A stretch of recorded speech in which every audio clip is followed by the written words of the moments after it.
meresapi ataupun mampu membuat pengertian di dalam kehidupan kita sehari-hari. Akan tetapi siapa yang menyampaikannya, siapa yang menerangkannya, tidak lain dan tidak bukan hanyalah para ulama-ulama. Sehingga Allah Subhanahu wa taala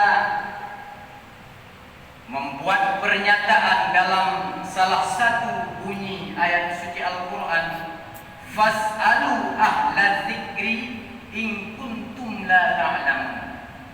Bertanyalah, belajarlah kepada ahli zikri.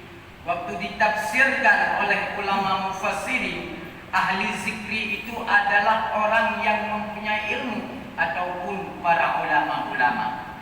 Bertanyalah, belajarlah kepada ulama-ulama jikalau kalian belum mengetahuinya.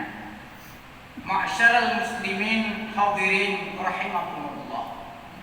Oleh Imam Al-Ghazali rahimahullah ta'ala, di dalam kitabnya, kitab Ihya Ulumuddin, ada beberapa perkara yang wajib kita belajar dan wajib kita tanyakan kalau memang kita belum mendapatkan pengertian kepada para ulama. Yang pertama, masalah akidah, masalah i'tikad, masalah ma'rifatullah. Semuanya kita yang berstatus agama Islam, umat Muhammad, wajib, bukan sunnah, wajib untuk menuntut ilmu, menanyakan kepada ulama tentang masalah akidah dan tentang masalah ma'rifatullah. Siapa itu Allah? Bagaimana itu Allah? Bagaimana sifat-sifat Allah yang wajib pada Allah dan yang mustahil pada Allah dan yang jaiz pada Allah? Semuanya wajib kita mengetahuinya. Itu yang pertama. Dan yang kedua, masalah syariah, masalah fikih, masalah hukum halal, haram, makruh, mubah, sah dan batalnya. Itu semua juga kita wajib menuntut ilmu dan wajib menanyakan yang belum kita pengertian, yang belum kita mengerti kepada para ulama-ulama. Pada zaman sekarang sering disebut ustaz ataupun para tengku-tengku abu-abu.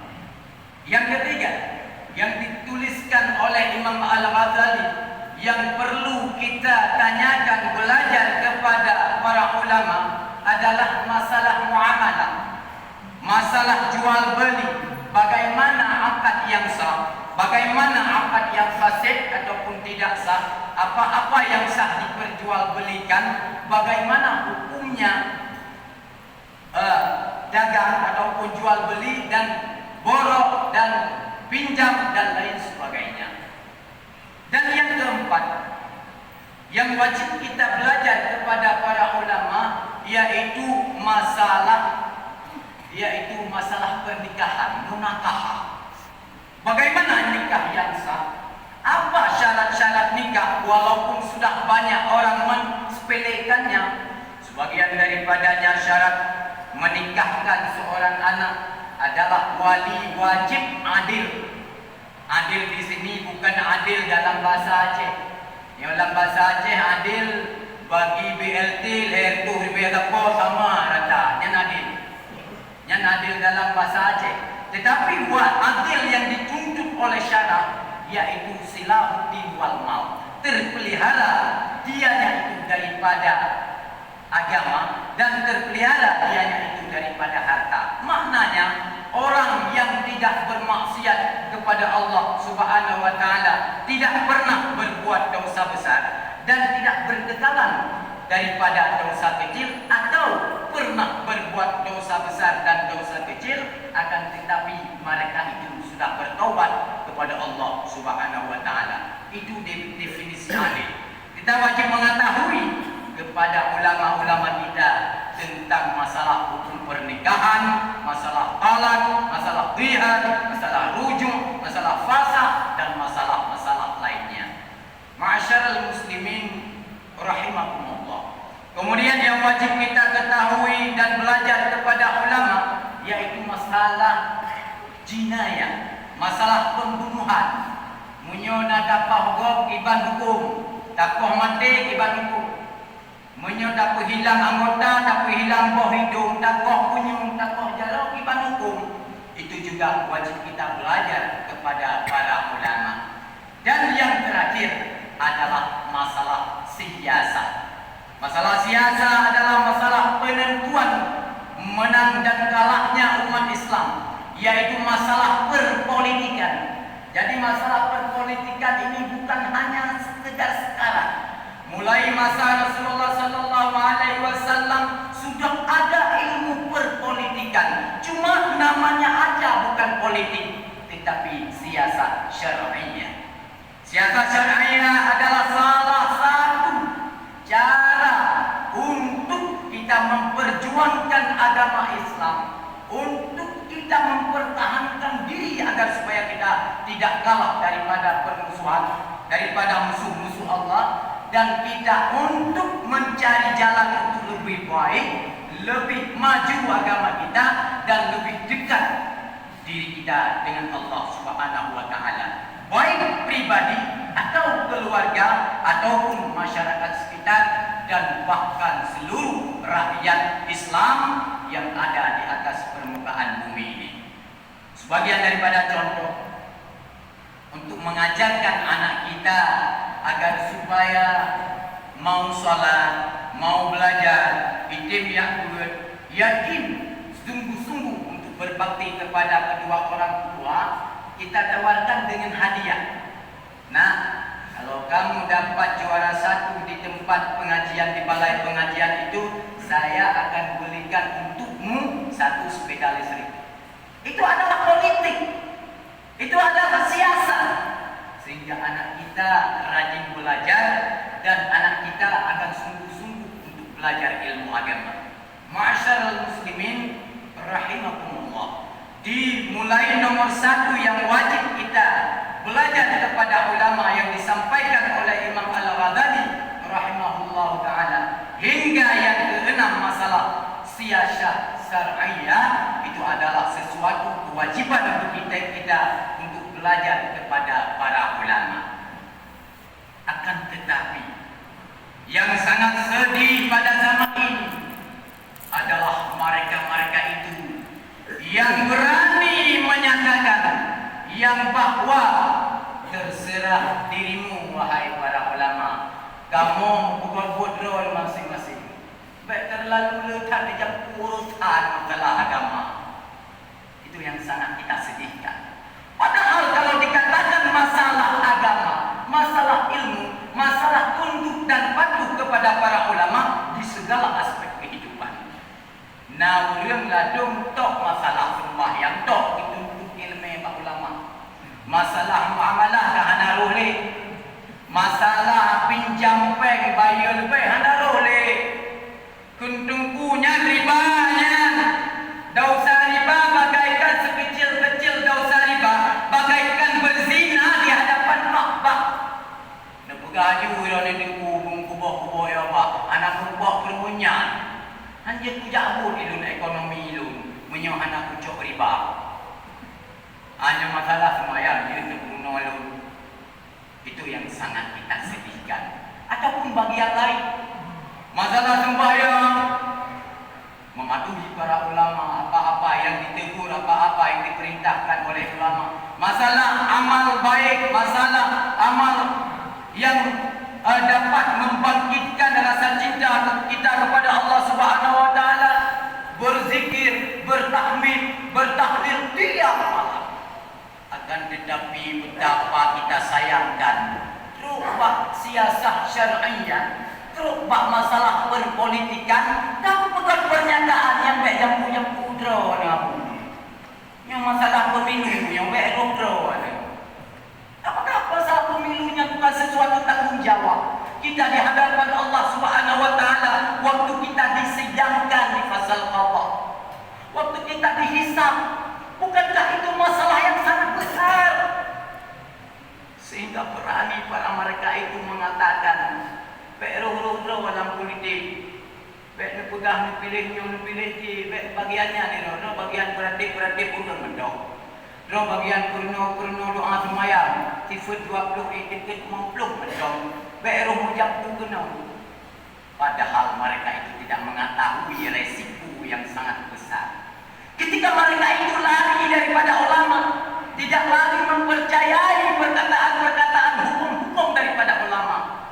Sangat serius Rasulullah sallallahu alaihi wasallam mengancam semua kita dalam sebuah hadis.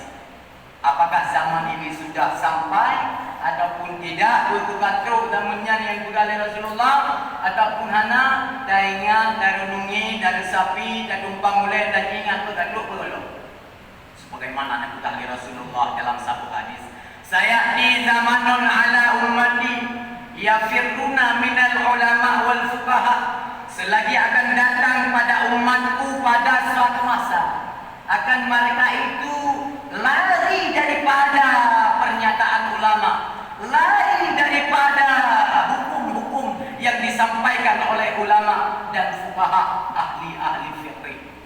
Dampaknya daripada Allah Subhanahu wa taala, resikonya sangat besar. Fa yabtalihimullahu bisalasati baliyatin. Akan diberi bala kepada mereka itu, kata Rasul, dengan 3 bala besar. Bergaduk, bergolong, dan cep-cep, dan dipikir-pikir, dipikir-pikir, diingat-ingat, bergaduk, bergolong, terserah bak kedaya masing-masing. Diberi bala oleh Allah Subhanahu wa taala, lebo bala. Yang pertama, ulaha yarfa'ul barakata min kasbihim. Yang pertama sekali diangkat oleh Allah Subhanahu wa taala keberkatan pada usaha-usahanya, pada tempat-tempat usahanya, pada tempat-tempat minta rezeki dan sehingga hana berkat rezeki dan hana mufhum hana berkat rezeki.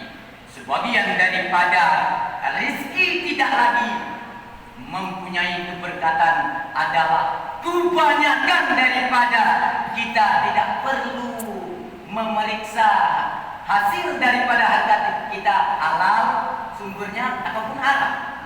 Anak berlele pun ada harum pokoknya ada alur sumber-sumber daripada sumber ekonomi kita yang anak pentingnya pokoknya karena harta nalun ngutang 20 juta dan membayar 25 mbak pertanyaan gede.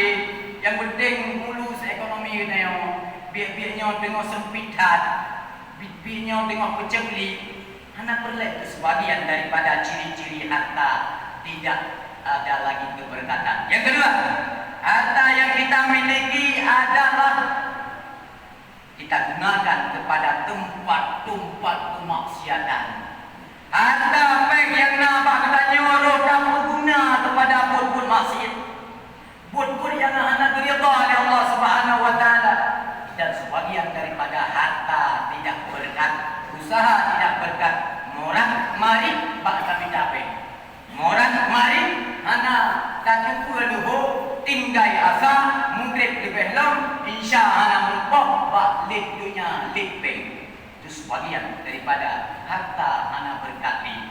Perkatrunya pergolong terserah. Dan sebagian lagi, sebagian besar lagi adalah harga-harga barang pokok mahal. Muhai barang tak boleh kita yang para petani berkebun murah. Barang yang kita yang mahal. Itu sebagian daripada bala Allah Subhanahu wa taala jikalau mereka itu sudah menjauh dengan para ulama. Yang kedua, oleh Allah Subhanahu wa taala wasaniyatu yusallitullahu taala alaihim sultanan zalima. Ancaman yang kedua daripada Allah, ancaman yang kedua daripada Rasulullah adalah akan dikirim kepada kita semua dengan raja-raja yang zalim. Raja-raja yang tidak takut kepada Allah, raja-raja yang tidak sayang kepada masyarakat, raja-raja yang mengambil keputusan dengan sewenang-wenangnya, dan raja-raja yang mengambil keputusan bukan di atas agama Islam. Kadru ataupun gohlong pikir-pikir. Dan yang kelihatan bala yang sangat besar, kurisyidun yang berbahagia, yang dipilih Allah Subhanahu wa taala, yang sangat kita yang takutkan, cukup berat kita makutnya bala yang kelihatan. Berat hati makutnya, yaitu yang rujuna minat dunia bi ghairi iman. Mati kita yang tak duit hana selama iman. Itu yang sangat kita yang takutkan. Na'udzubillah, summa na'udzubillah. Rupanya resiko yang sangat besar. Jikalau katanya berani kita anggap sepele para ulama, jikalau katanya berani kita tinggalkan para ulama, jikalau katanya tak aklung daripada hukum-hukum yang disampaikan oleh para ulama, yang dasar hukum yang disampaikan daripada Al-Quran, hadis, ijma' dan qiyas. Nah, solusi daripadanya, bertaubat kepada Allah Subhanahu wa taala. Marilah kita mendekatkan diri kepada ulama dan yang hukum yang hanamfung iban yang kalau dilakukan hantalun kalau ulun pakai pakbud maksud hantalun kalau ulun pakai pakbud yang hana faedah iban pun tentang masalah yang tikadun bagaimana sah dan batalnya hukum sembahyang lun iban lun bina keluarga lun dalam rumah tangga dan bagaimana saya pimpin sebuah rumah tangga dan masyarakat. Tanyakan kepada orang ulama dengan kata lain dengan jawaban bantu wajib jahud taubat kepada Allah Subhanahu wa taala. Dia ada dosa-dosa yang kadir bertanya kubur, dia ada dosa-dosa yang kadir bertanya kubur sengaja ataupun tidak sengaja, apalagi dalam bulan yang sucinya, di dalam bulan yang mulianya, bulan Sya'ban, dan apalagi pula yaitu 10 bulan lebih kurang kita akan hadapi sebuah bulan daripada bulan Ramadan, bulan yang diampun dosa oleh Allah Subhanahu wa taala sejak malam pertama oleh Allah Subhanahu wa taala segala dosa hambanya telah diampunkan. Siapa? Orang-orang yang mau minta ampun. Dan malam yang pertama pandangan Allah Subhanahu wa taala kepada hambanya dengan penuh kasih sayang, dengan penuh rahmat, dengan penuh yaitu keyakinan daripada hamba kepada Allah sehingga dibebaskannya banyak hamba-hambanya daripada belenggu-belenggu api neraka. Saya ulangi sekali lagi, solusinya daripada kita telah lari daripada pernyataan ulama, lari daripada hukum-hukum ulama yang telah diambil dalam kitab Al-Quran, hadis, ijma' dan qiyas, tak lain dan tak bukan kecuali bertobatlah saudara-saudara sekalian kepada Allah Subhanahu wa taala sebagai taubat nasuha. Mudah-mudahan kita semua diberikan oleh Allah Subhanahu wa taala. Jikalau kita sudah bertekad bulan, apalagi dalam bulan suci ini, dalam bulan suci Ramadan, ya Allah, saya taubat kepadamu ya Allah, ampunilah aku. Semua yang berkaitan dengan manusia selesaikan, semua yang berkaitan dengan Allah Subhanahu wa taala minta ampun. Taubat ada dua, taubat kepada hak Allah, minta ampun kepada Allah, dan taubat kepada hak yang telah kita zalimi manusia, hak yang pernah kita ambil punya manusia, hak yang pernah kita omongin, yang pernah kita baiklah kepada manusia. Bertaubatlah kepada manusia dan istighfar kepada Allah Subhanahu wa taala. Insyaallah jalan yang terakhir, solusi yang sangat baik adalah taubat kepada Allah. Mudah-mudahan oleh Allah Subhanahu wa taala malam yang pertama bulan Ramadan dibukakan pintu langit dan pintu surga. Sudah barang tentu dibukakan pintu taubat kepada Allah Subhanahu wa taala. Siapa yang mau bertaubat, insyaallah diampuni oleh Allah Subhanahu wa taala semua dosa kita, dan insyaallah kita semua berada bersama Rasulullah sallallahu alaihi wasallam dalam surga Jannatul Na'im. Amin amin ya rabbal alamin. Alhamdulillahi rabbil alamin. Allahumma salli ala sayyidina Muhammadin wa ala alihi wa sahbihi ajma'in. Ayyuhan nas ittaqullaha haqqa tuqatih wa la tamutunna illa wa antum muslimun. A'udzu billahi minasy syaithanir rajim. Bismillahirrahmanirrahim. Ya ayyuhalladzina amanu kutiba 'alaikum